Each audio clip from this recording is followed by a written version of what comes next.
chicas y chicos, vamos a estudiar las enzimas, importantísimas en los temas de metabolismo que vamos a estudiar ahora.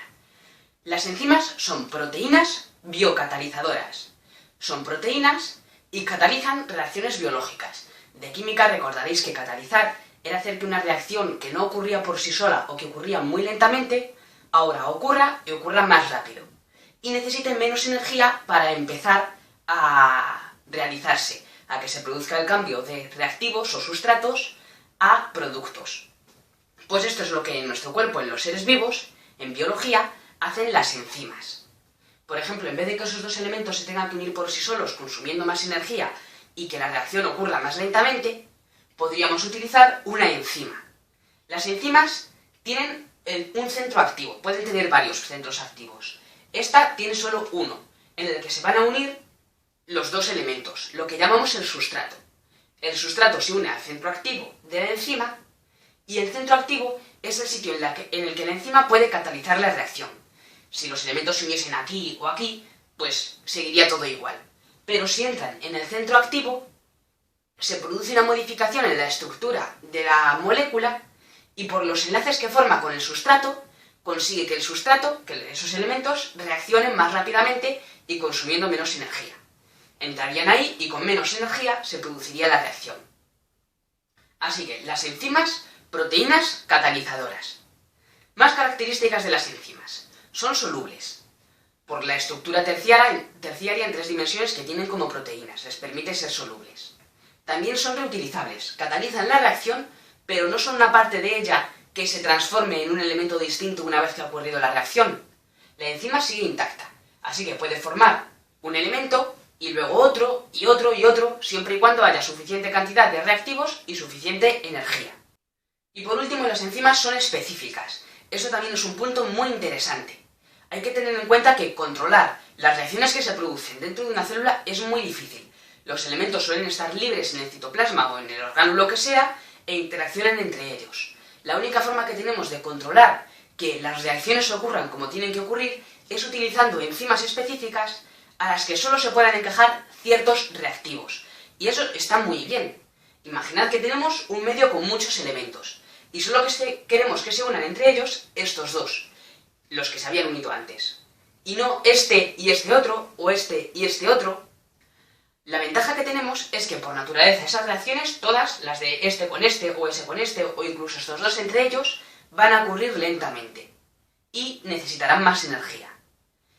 Pero gracias a la enzima específica para la unión de esos dos elementos, con la que solo van a poder encajar esos y no los demás, conseguiremos que se unan esos dos elementos y no los otros.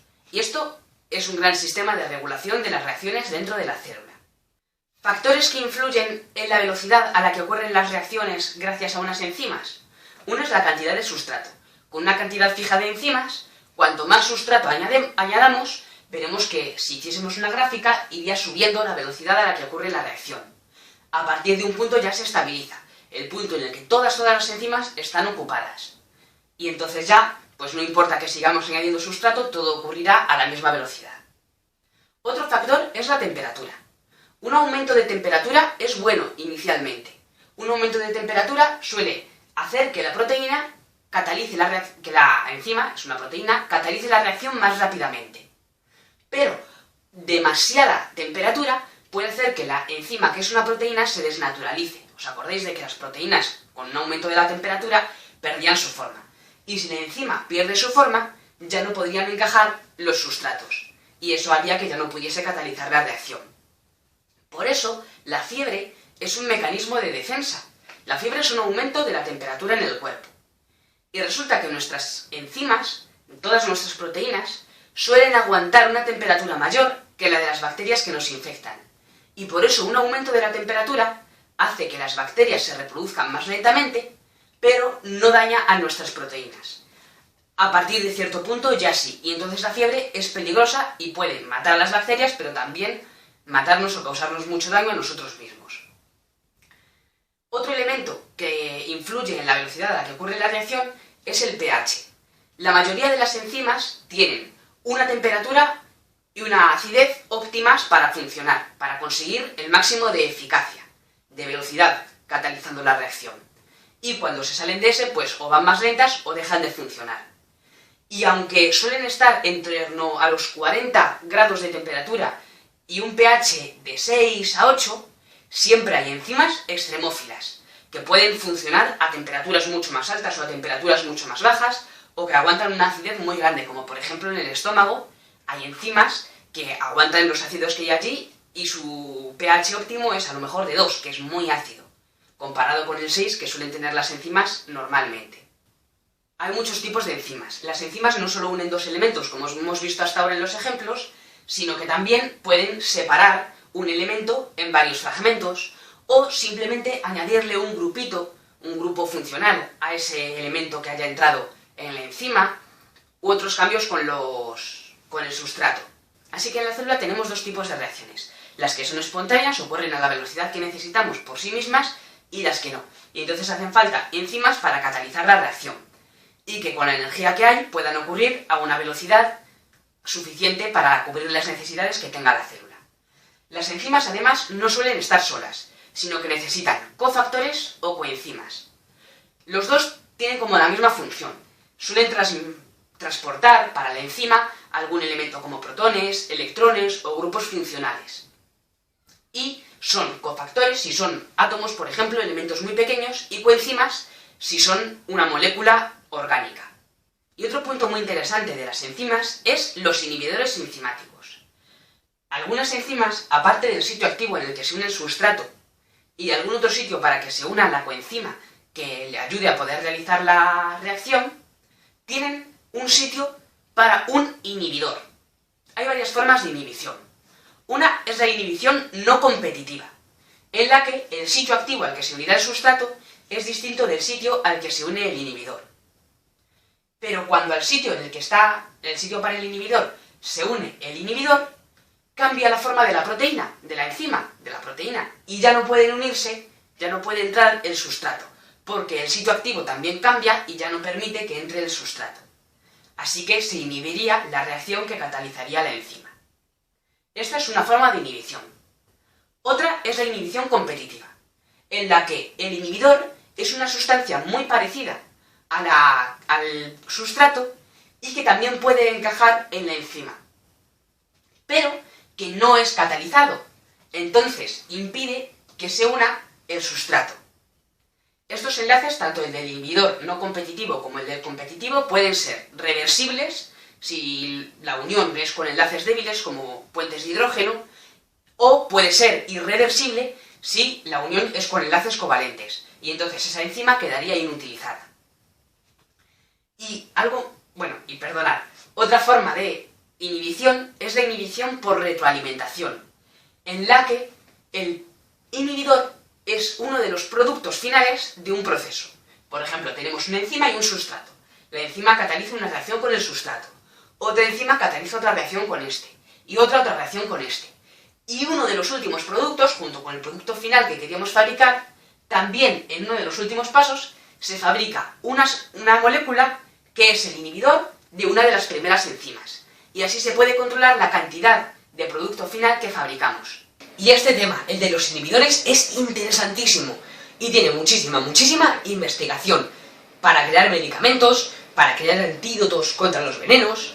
Así que voy a grabar un vídeo especial, distinto a todos los demás, para hablar especialmente de los inhibidores, de los venenos, de otras cosas así interesantes, y relacionarlo con lo que hemos visto de las enzimas, para que sirva como repaso y para hacerlo más real, para darle más aplicaciones prácticas a esto de las enzimas, que ya de por sí seguro que habéis visto que las tiene.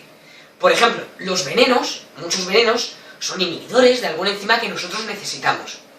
O también lo que hacen no es que la sustancia que es venenosa sea venenosa directamente, sea mala por sí misma, sea dañina ella misma, sino que a lo mejor cuando encaja en una enzima y esa enzima cataliza una reacción con ella, alguno de los productos es el que sí que produce daño.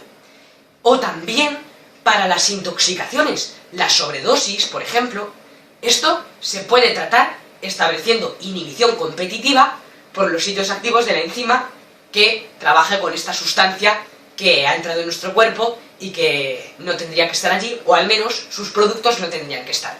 Pues entonces tratamiento, inhibición competitiva.